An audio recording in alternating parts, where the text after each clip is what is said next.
You are now tuned into a brand new episode of the Simply Ball Dropping Podcast. I'm your host and the man behind the mic, K-Sap.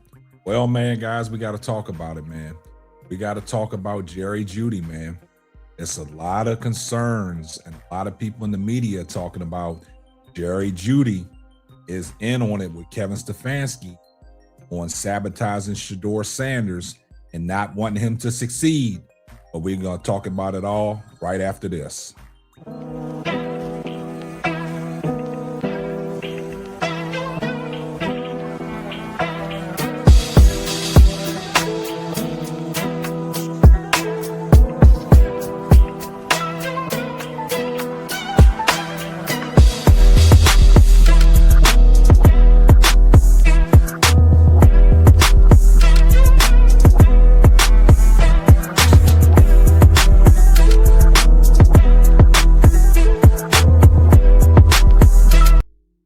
Well, guys, man, I'm here to tell you, man, the media is picking up storm on this story about Jerry Jeudy possibly sabotaging Shedeur Sanders and not wanting him to succeed.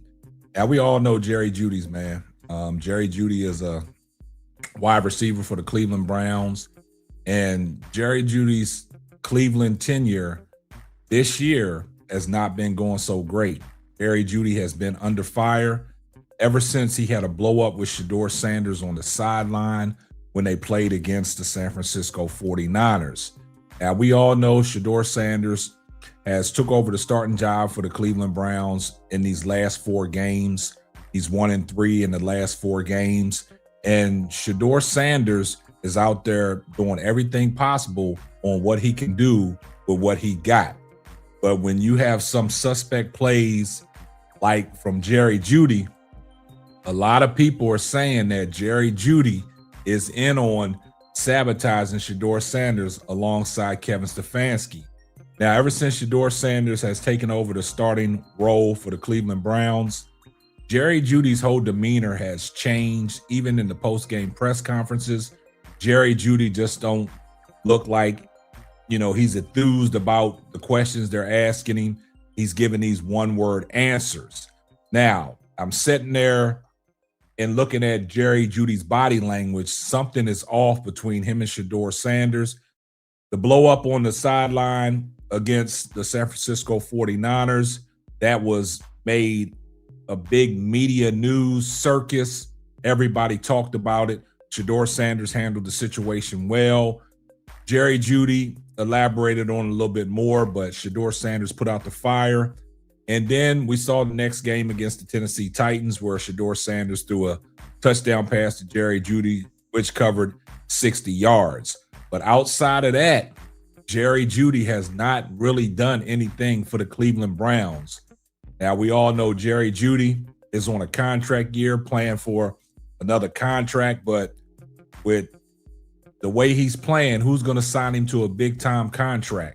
Is this going to be his last season in Cleveland? Is Cleveland going to package him up, or is somebody going to sign him in free agency? Now, we all sat there and saw the game against Chicago where Shedeur Sanders put a pinpoint pass into Jerry Jeudy, and Jerry Jeudy dropped the ball and let the cornerback Jalen Johnson steal it from him for an interception, with Shedeur Sanders against the Chicago Bears through 3 picks. He only had 177 yards, but 3 costly turnovers. And one of them, everybody is blaming Jerry Jeudy. And they're on the fence saying Jerry Jeudy is part of sabotaging Shedeur Sanders and not wanting Shedeur Sanders to succeed as a quarterback in Cleveland.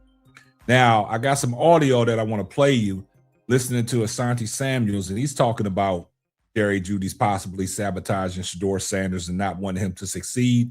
And then we're going to listen to the morning drive on 92.3 The Fan, and they was talking about it also. So let's go ahead and take a listen to what they was talking about. And like I said, Jerry Jeudy, since Shedeur Sanders has became the starter with Cleveland, Jerry Jeudy has 9 receptions, 163 yards, and 1 touchdown, all from Shedeur Sanders, but Jerry Jeudy leads the NFL in drops with 9 total drops. So let's listen to what the guys was talking about. Like I said, those plays he can learn from and get better. You know, his second interception, his second interception of the game, he tried to complete to your boy, Jerry Jeudy. And we know that just didn't make no sense. That just didn't make any sense. And here we are, Jerry Jeudy. Between Jerry Jeudy and Kevin Stefanski, I don't know who is trying to sabotage Shedeur Sanders play on the football field. I don't understand. Between those two, who is it? Who don't want to see Shedeur succeed? You think Jerry Jeudy against him? Tell me, why is it that crazy things only happen to Shedeur Sanders? Not when Dylan Gabriel's in the game or anything like that. Why does only crazy things happen when Shedeur Sanders is back at quarterback? Man, who knows? The game started off like things were about to go bad for Cleveland. From the first possession of the game, Cleveland starts on their 1 yard line. Then on the next series, Shedeur was trying to beat the delay of game, but he didn't get the snap off in time. But why? Why didn't he get the snap off in time?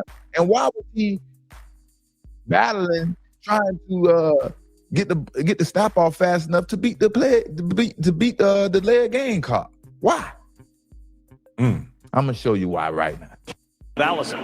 Kevin, worth noting with Cleveland's offense struggling just operationally to start this game. Prior to this possession, when Shedeur was on the sideline, he actually came over. They removed the wristband with the play calls in there, and they made a change to one of the sheets and some tweaks, some changes with that wristband that he wears with the play call. So that could have been part of the issues they had early.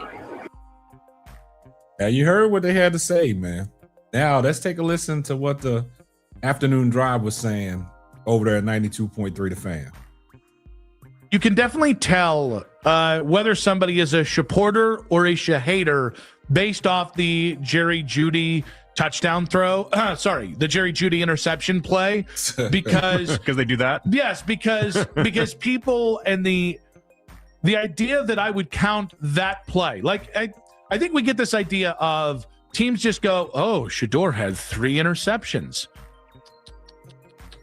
as if they don't apply context to it. Like some people don't, though. That's the problem. Teams do. You're talking about teams. They do. But there's a lot of national pundits that don't. The box score jockeys that just check in. This is like, honestly, this is what PFF's big mission in life is to basically be able to do everything so that if you didn't watch the game, you'd be able to have proper context around it. And then EPA was created to try to add on to that. And then all these other different metrics. It's also, we could actually look at that Jerry Jeudy play and say, well, geez, that wasn't a pick. Yeah. And here's the thing.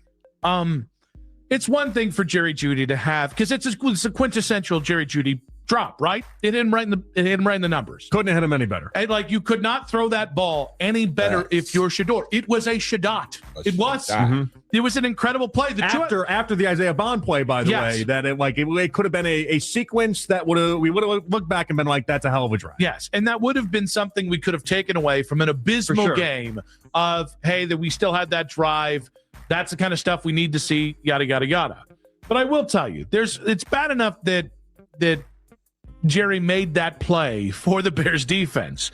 Yeah. And I thought Shedeur was incredibly classy about it as well. Like, I'm not going to kick a man when he's down. But that's the other side of this. The anti-Shedeur people were like, oh, look at him bringing it up this way to go ahead and dog Jerry Jeudy. You look like the good guy, but what you're saying here is the bad things. It's like, guys, he can't buy a win here, can he?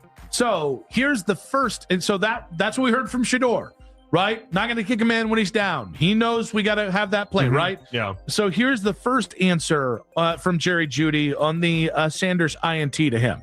I think Shedeur threw a good pass. It was just a good football player overall by him. Okay. All right, Jerry.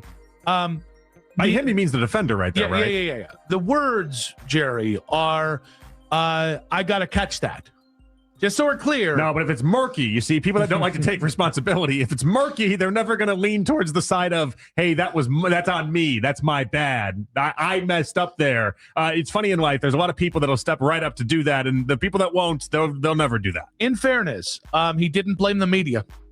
I was wondering, I was like, is he going to blame the media on this one? Did the media drop that pass and give it to the Bears defensive back? Again, everybody but Jerry is ready to take accountability when it comes to Jerry Jeudy's actions. Well, guys, man, you heard it, man. And see, that's why there's a lot of speculation and a lot of people are raising their eyebrows in this situation that's going on in Cleveland with Shedeur Sanders. A lot of people really think that Shedeur Sanders is not getting a fair shake. And they're out to get Shedeur Sanders because strange things are happening when Shedeur Sanders is out there on that field. It's like with the wristband, and then what Jerry Jeudy's actions are, dropping balls, laying balls on the turf against the Las Vegas Raiders. So it's a lot of things that the media are talking about, man. This story is picking up steam. So do you guys really think that Jerry Jeudy got a hand in trying to sabotage Shedeur Sanders alongside Kevin Stefanski? Let me know down in the comments section. I see everybody in the comments section, #salute. And if you're not subscribed to the channel, do me a favor, hit the subscribe button. Turn your post notifications on so you know every time Simply Ball drops another hot banger. Oh yeah, just in case I forgot. Tell a friend to tell a friend. It might not be for you, but it might be for them. And this is going to wrap up another episode of the Simply Ball Dropping Podcast. I'm your host and the man behind the mic, K-Sap. Catch you on the next one. Deuces. Thanks for listening to the Simply Ball Dropping Podcast.